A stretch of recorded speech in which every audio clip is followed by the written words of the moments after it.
Good morning. Welcome back to Bookeemonsters. My name is PK. It is Friday, TGIF, August the 27th. We are here to look at the new releases that are published this week in crime fiction and thrillers. However, this week has been kind of the lull in the publishing of mysteries. We got through them all. We got through all the ones that are there for cozy mysteries, which we looked at on Monday, and crime fiction and thrillers, which we looked at on Wednesday. So today, Friday, we're going to look at other books that caught my attention that were published in this week. There's some nonfiction. There's some fiction. So we'll see. Good morning, Mary. Happy Friday and TGIF. Absolutely. Another overcast day here and cool. Probably because of Aaron. Not complaining about either condition. Some rain would have been nice, yeah, but Aaron was stingy. That was looking at the images, that was a big one, and it took that turn, which is good. That could have been nasty. But you do get some of the effects, the outer edge effects. Today is actually, after being in the hundreds earlier this week, we are going to be in the 70s, I believe, the upper 70s. And then we're back in the 80s for a while, but I'm enjoying it. If summer were like this, I would be a summer person. But it's not, and I'm not. All right, so let's jump in. Now, this one is a nonfiction that sounded interesting. Women of the Fairy Tale Resistance, the Forgotten Founding Mothers of the Fairy Tale and the Stories That They Spun by Jane Harrington. Long before the Brothers Grimm, there was a sisterhood of writers who defied the patriarchy and launched a literary craze with their feminist fairy tales. These are their stories. I don't think it has quite that activist spin to it back then, but it is nice that we recognize if these are indeed lost authors. In the 17th century Paris, a group of women who called themselves conteuses, female storytellers, came together to weave the very first fairy tales. One of them, Marie Catherine d'Aulnoy, coined the term fairy tale, and some of these stories contain many familiar elements that appear in tales like Rapunzel and Beauty and the Beast. Unfortunately, these women and their tales have mostly been forgotten to history. Uncovers 7 of these writers' biographies, which are just as compelling as their fairy tales, and retells 12 of their original stories. The women were mostly young noble women who were forced into undesirable marriages, oh, for goodness sake, and did not have the freedom to give their opinions, travel, or choose who they wanted to love. So yeah, activists, enjoy the freedoms that you do have. You are not oppressed. Ugh. I get so weary of it. They have no context is what is sad. I am young enough, old enough to recognize we have it really good. And it used to be different. But, so there. Mary says, you do have a show on Sunday? Nice. Should be a nice day if weather reports are to be believed. Not particularly ready, but can't get up the gumption to care. You know what? Maybe it'll be a really good show because you're not worked up about it. That's nice. Hi, Esther Jane. Hey, it's 58 going to be 84. We had a high of 62 on Wednesday, which was beautiful. Oh, nice. And Mary says, hi, Esther Jane. Sounds like us here in Virginia. We're about the same temperature-wise. Yeah. We can enjoy, yesterday was in the 80s. Woo, what a break. Crazy. All right, I'm including this one, even though it is short stories, an anthology, because people might be interested. This is The End of the World as We Know It, New Tales of Stephen King's The Stand by Christopher Golden, the editor, Brian Keene, the editor, and Stephen King did the introduction. This is an original short story anthology based on Stephen King's classic The Stand, which Elena just finished recently. Since its initial publication in 1978, The Stand has been considered Stephen King's seminal masterpiece of apocalyptic fiction, with millions of copies sold and adapted twice for television. Although there are other extraordinary works exploring the unraveling of human society, none have been as influential as this iconic novel. Generations of writers have been impacted by its dark yet ultimately hopeful vision of the end and new beginning of civilization and its stunning array of characters. And there are a lot of authors who have some I recognize, some I do not. Wayne Brady, Morris Broadus, Poppy Z. Bright, Summer Cannon, C. Robert Cargill, Nat Cassidy, V. Castro, Richard Chismar, S.A. Cosby, who's very popular right now, Tanarif Dew and Stephen Barnes, Meg Gardner, Gabino Iglesias, Jonathan Jans, Alma Katsu, Carolyn Kepnes, Michael Cortia, Sarah Langan, Joe R. Lansdale, Tim Levin, Josh Mallerman, Ronald Malfi, Usman T. Malik, Primi Mohammed, Cynthia Peleo, Haley Piper, David J. Shao, Alex Segura, Brian Smith, Paul Tremblay, Catherine M. Valente, Bev Vincent, Katrina Ward, Chuck Wendig, Rath James White, and Rio Yoris, alphabetically. So if that is one of your favorite books, maybe you'd be interested in reading short stories from that world.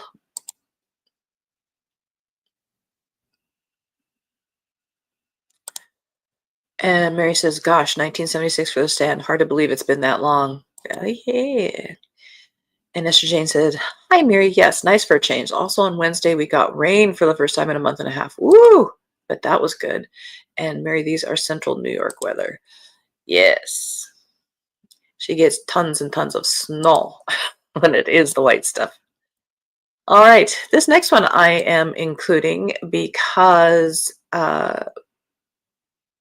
this author had a very successful book previously, last year, The Vampires of El Norte. This is Isabel Cañas, The Possession of Alba Diaz. Also, we're getting into spooky season. People are kind of getting into that gothic-y, we'll just say spooky kind of books, kind of looking ahead to what they might read during as we enter into that season. Even though this is not a book that I would read, because this doesn't trip any of my triggers, but just to let you know what's out there. If in 1765, plague sweeps through Zacatecas. Alba flees with her wealthy merchant parents and fiancé Carlos to his family's isolated mine for refuge. But safety proves fleeting as other dangers soon bare their teeth. Alba begins suffering from strange hallucinations, sleepwalking, and violent convulsions. She senses something cold lurking beneath her skin, something angry, something wrong. Elias, haunted by a troubled past, comes to the New World to make his fortune and escape his family's legacy of greed. Alba, as his cousin's betrothed, is none of his business, which is, of course, why he can't help but notice the growing tension between them every time she enters the room, and why he notices her deteriorate when the demon's thirst for blood gets stronger. In the fight for her life, Alba and Elias become entangled with the occult, the church, long-kept secrets, and each other, not knowing that one of these things will spell their doom. I don't know, for some reason it reminds me of Isabel Allende if she went, like, paranormal.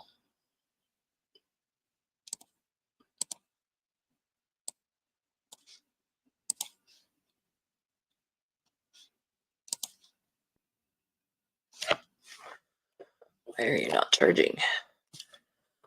The Friendship List by Beth Miller. This is fiction. Wiping away her tears, Kay looks at her old photos of friends who have come and gone through life's big moments. But then there's Rose, her one constant through everything. Now Rose is missing. Does the key to finding her lie in their past? It should have been the happiest day of Kay's life, getting married with her best friend and maid of honor Rose at her side. But then Rose messages Kay moments before the ceremony. I'm so sorry. I can't do this. Please don't look for me. Kay is heartbroken. What could have possibly driven Rose to leave? Kay doesn't know a life without Rose in it. They've stuck together through thick and thin, getting each other through tough breakups, the roller coaster of children, and losing Kay's beloved mum. Searching through a lifetime of belongings, desperate for clues, Kay finds a box of old photos. As she looks at pictures of them dancing with their friends from years ago, she suddenly wonders whether the key to finding Rose lies in their past. Writing down a list of long-lost friendships, Kay feels certain one of them will know what happened to Rose. But as Kay begins to uncover a lifetime of memories to help find her friend, will she also find herself? End of row 1. We should probably pick up the speed here, PK. The Girl Without a Voice by Sandra J. Paul. Set in the fall of 1980, isolated mute Alice comes upon a startling discovery that her father may be a serial killer. Born mute, Alice has never known a normal life. Kept from the outside world by her cruel mother and overbearing father, her only friend is her neighbor Haley, with whom she communicates through sign language. When Alice's father is diagnosed with terminal cancer, Alice listens to his feverish drug-induced ramblings. And then, in his final days, he reveals something Alice never expected. He confesses to murdering several women. Shocked and disbelieving, Alice confides in Haley. Together they vow to find the truth and decide to journey her father's old routes as a traveling salesman. A pattern begins to emerge, connecting him to various missing women before the pair discovers the real reason why Alice lost her ability to speak, and how she is at the center of her father's crimes.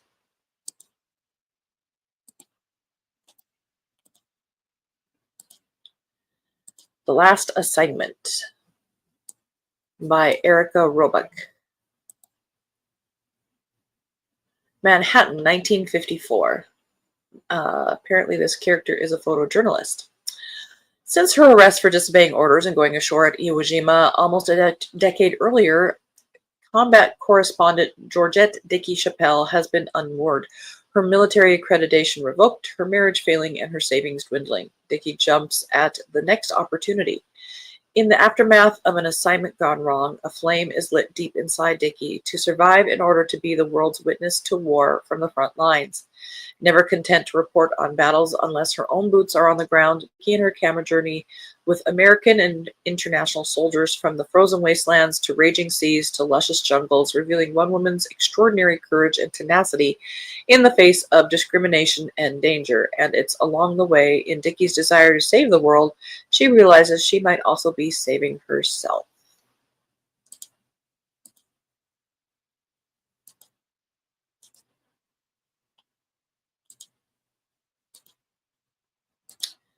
The Lost Baker of Vienna by Sharon Kurtzman.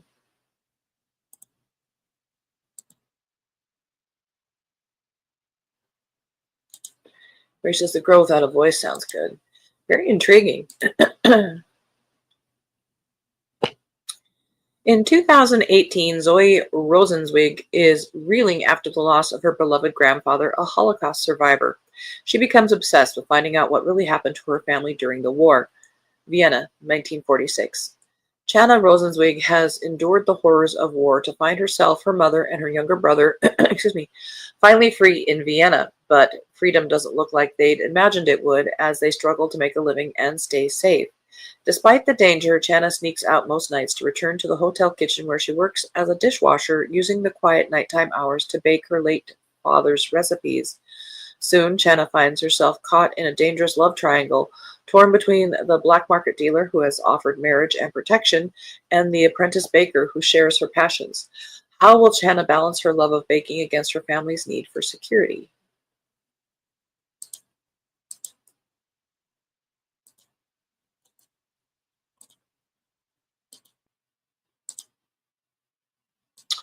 The Second Chance Bus Stop by Ali Zetterberg.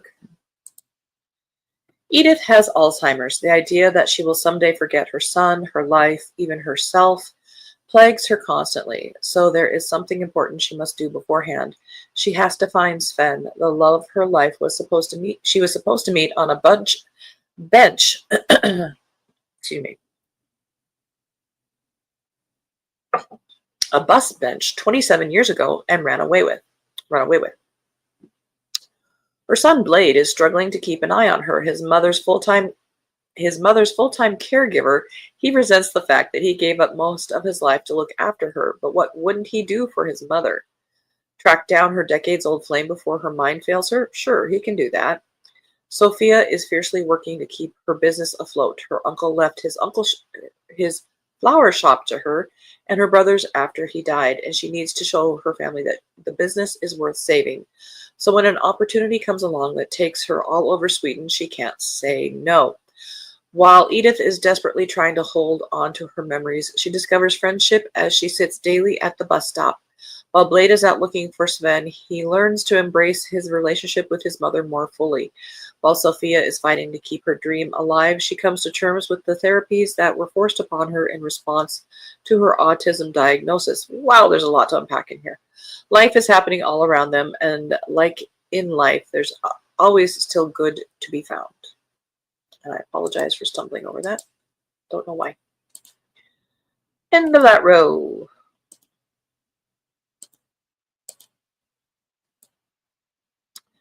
Through an Open Window by Pamela Terry. In the small southern town of Wesleyan, Georgia, where the air smells of red clay and sea salt, Margaret Elliott has lived a seemingly charmed life until the recent loss of her beloved husband. Since then, Margaret has been seeing visions of her Aunt Edith, the indomitable woman who raised her after her parents died when she was a baby. As these mysterious and undeniable visions continue, Margaret becomes convinced that Aunt Edith is trying to tell her something important. As she follows the clues that almost magically present themselves, it becomes clear there is a secret from Margaret's past waiting to be uncovered. As Margaret grapples with each new revelation, she also worries about her 3 grown children. Her stoic and inscrutable eldest daughter, Mouse, continues to struggle with the grief of losing her father. Her son, Laurie, always his mother's favorite, faces life-altering changes that he both longs for and fears, while Tom, Laurie's twin, must wrestle with the consequences of a work decision that has blown up his entire life. Despite the tensions among the siblings as they argue about how to best support their mother, the whole family is soon embroiled in uncovering the truth the ghost of Aunt Edith is striving to expose.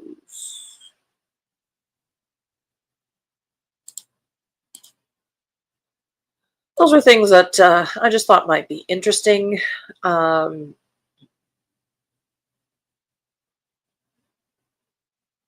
They were all published this week.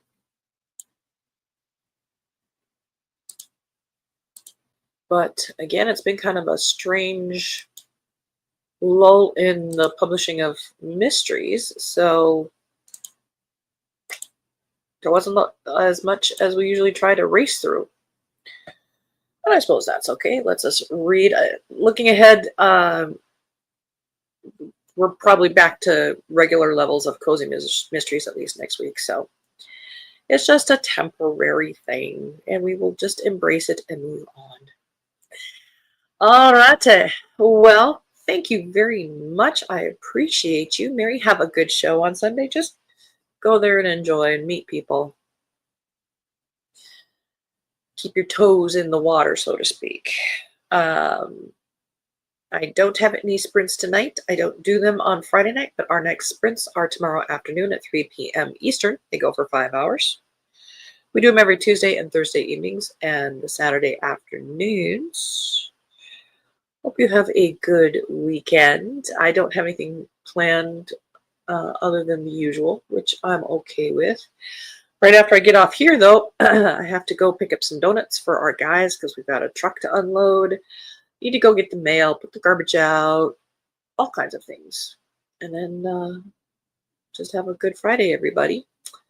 I'm in the middle of like 4 or 5 books, so I've got to get working on those too. Also crocheting.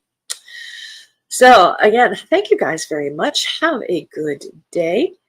And as the banner says here, don't be a bookworm, be a bookie monster. Nom nom. Have a good day and God bless.